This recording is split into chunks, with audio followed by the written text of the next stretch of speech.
So for a long time, the Premier League has been the kind of jewel in the crown of world football.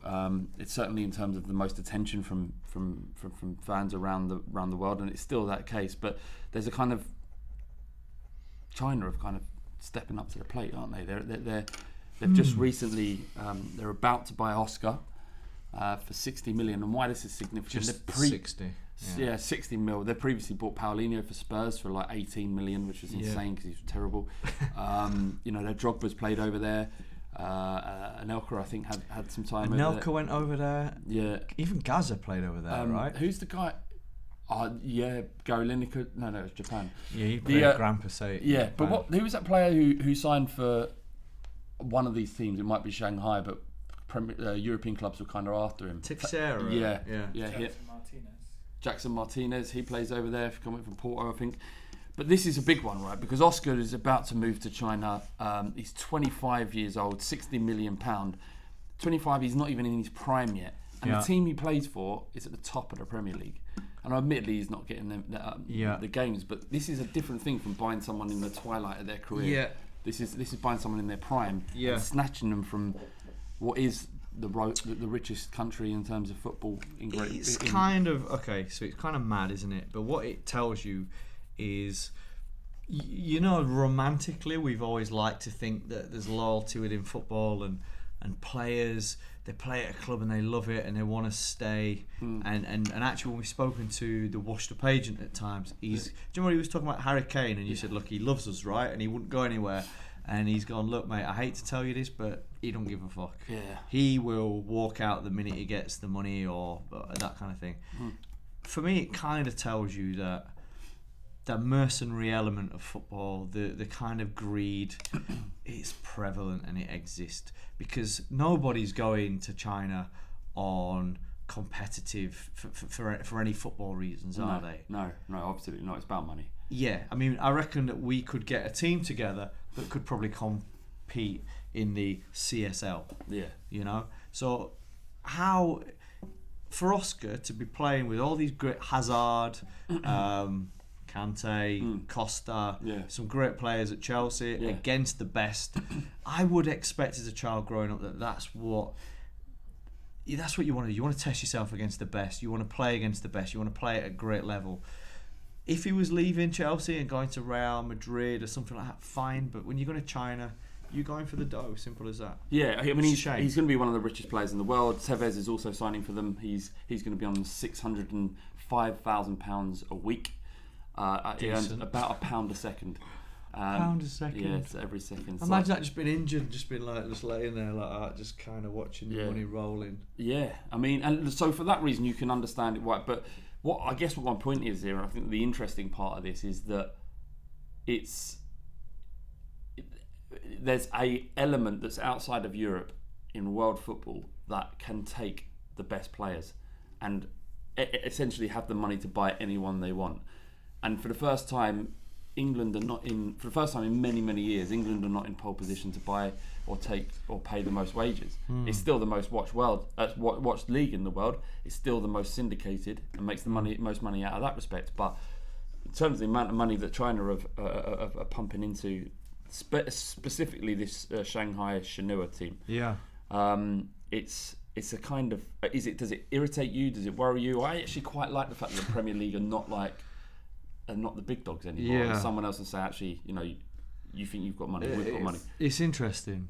And actually, if there's money coming in, huge amounts of money coming in, that will filter down into Premier League and hopefully down into Champions League and League One. It's not filtering down. Nothing filters down in the Premier League. Rarely, does it? Doesn't. Yeah, maybe I'm being naive. Yeah, I am. But the so this whole China thing then. So the interesting thing is their TV deal. They've just done a huge TV deal, right? Now, obviously, China as a country, it's not got the kind of competition and the free market that you get in, democracies and in the likes of England and Britain and stuff like that. So I think a lot of it's funded by the government. So they have just gone deep on their own TV rights, they're now spend 1.25 5 billion, which is the biggest ever Chinese TV rights deal that they've just done. That's for like 5 years of rights. So that's what's giving the clubs a lot of money. So the states kind of funded it in a way because they've identified football as an opportunity for them to kind of grow and to make their whole league more interesting and more competitive. They still spend, so they're the biggest spenders on Premier League rights still. Yeah. So obviously a big interest in football, and there's a big interest from the government in order to use football as some kind of vehicle, right? So they spend the most on Premier League rights. They spend 1.25 billion for 5 years of their domestic league, 1.75 billion a year for the Premier League, and that's per 1 year. Is that right? That's what they spend. So they spend more on the Premier League than anybody else, right? So it's very interesting. Now, when you look at the size of the country, so their population, it's 4 times what you got in the US, and their population of China is twice the size of Europe combined in terms of people. So you start to think about that as a catchment area. It's the economy is the scale of the operation in the country is huge. So if they start to get it right in that country and get the league better and more competitive, then there's huge opportunities for market. You're creating a massive marketplace, and there's obviously an appetite for it. Yeah. However, they've only ever qualified for one World Cup, and there's still an element where it's only going to appeal to certain people. So yes, they're on this world stage, yes, they're spending money on this world stage, but it's still only going to appeal to certain people. So, there's people over there like Pele, he's over there. They might have thought they were getting Pele, but it's not, it's Pele. Your mate Bar, great interview with him last week, by the way. I really enjoyed that. It's a privilege. But then there's, Ramirez, Hulk, Tevez, there's lots of guys that have gone over there. But then there's people like Yaya Toure, who apparently turned them down. He could have earned a fortune, he turned them down. So some people are still choosing competition over that. So I don't know if you're asking, is it a threat to the Premier League? Probably no. Not. Is it an opportunity for lots of people? Probably, it is. Do I give a fuck? No. I don't. I think what the interesting thing about the TV deals is that there was there's a kind of fallout from the newest deal that China kind of pushed through, in that the big 6 in the Premier League, i.e. Man City, Liverpool, Tottenham, Arsenal, and Chelsea and Man United, they could have been affected by existing deals that they had in China, and could have vetoed the deal that the Premier League were doing with the Chinese broadcasters Why is that? Do they sell their own rights to stuff out there? Yes, they may. So, for example, United, MUTV have a deal with a different TV company, which could have impacted their ability to function and trade in that aspect of their business. Yeah. So the big 6, i.e. the teams I just mentioned, got together and discussed this deal and saying, look, should we pull out? Is this going to affect us? Yeah. Which is an issue, isn't it? Because if they have the power to veto a deal that eventually benefits everybody in the league, those other people are not involved in that discussion, then it's no longer a competition of what goes on the pitch or how much you can spend in transfers. It's a competition about how well you're allowed to do business, which is dangerous. It is. I mean, I think that the way that leagues are structured is a really interesting, thought. I really like the way that the NFL is structured.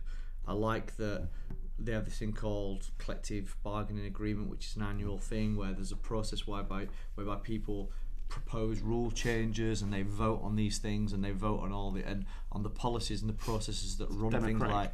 It's democratic, and as well as that, the money that's generated by individual clubs for selling shirts, etc. So if Tottenham sell loads of Harry Kane shirts and Huddersfield are in the same league and we don't sell as many, we don't miss out on that. All the money goes into a pot and then that's kind of split evenly.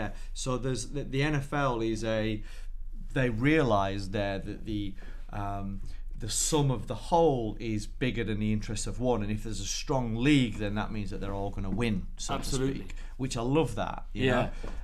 But it's different in the Premier League. Yeah, because they've got a system where one team can be, in the bottom half and then win the Super Bowl next year, right? Yeah, like the Raiders of my team has had. We've not been. It's 2002. We were in the Super Bowl. Since then, we've not even had a winning season, which means we've never won more than 8 games. We've often won 3 or 4 games, which is shocking. And this year, turned it around. We've now, I think, what is it, 10-2, 11-2, something like that, right? Or and 3. So that system's great, and obviously, like you say, it benefits. But in England, it's not. It's very much not like that, is it? When you've got everyone works as an individual business, and it's. But also you've got that elite that ultimately have the too much power, too much ability. And this is like we've spoken about many times. It's at the detriment of the national game. It's at the detriment of the football league. It's at the detriment of grassroots, because there's all these greedy bastards ultimately that are trying to take as much cash as possible and trying to position things that suit them rather than the wider interests. You think about international football and the impact that has. I remember it was Alex Ferguson. It was when they all of a sudden started to pay a lot of money, and Fergie's in charge at Man United. Yeah. And England friendlies all of a sudden start to become a very different thing. They'd start to, well, hang on a minute. So whereas when I was a kid, whether it's a friendly or whatever, it was an honour to play for your country, and everyone was delighted, and we'd all watch the game because it was England were playing, right? It then started to become less about England are playing. It actually became, well, look, hang on a minute, we pay him.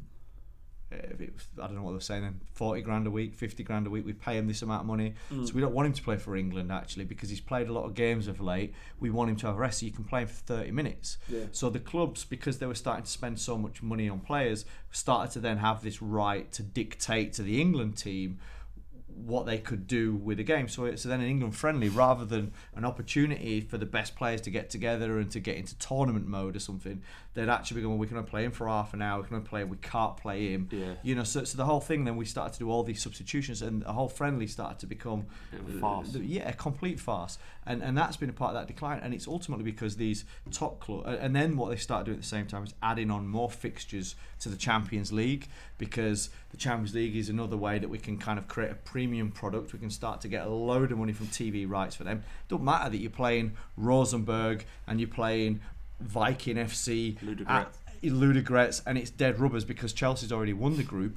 We want to play those games because cha-ching, it puts money in our bank accounts. So the whole structure of English football has started to benefit those elite clubs rather than the collective. And whereas people that might be watching this that go, oh, isn't that great, I'm an Arsenal fan, yeah, fuck everyone else, that'd be brilliant, or I'm a Liverpool fan and blah blah blah, any one of them, great. But it's kind of, for those of us like me that actually really want the whole of football to do well and want small clubs to have an opportunity to do well, and when England play, that's my opportunity to cheer on a big name play, because we'll never sign any. So that's when I'm like, well, fucking Stevie G plays for us, or Theo Walcott or Harry Kane or whoever it is, come on, I'm with you. And the whole of international football has suffered really as a part of this whole thing. So absolutely. I mean, the biggest symptom of that, I think, it was something Liverpool were trying to do. Ian Ayre was trying to negotiate a way where Liverpool could negotiate their own TV right still, like they do in Spain, where where Barcelona and Real Madrid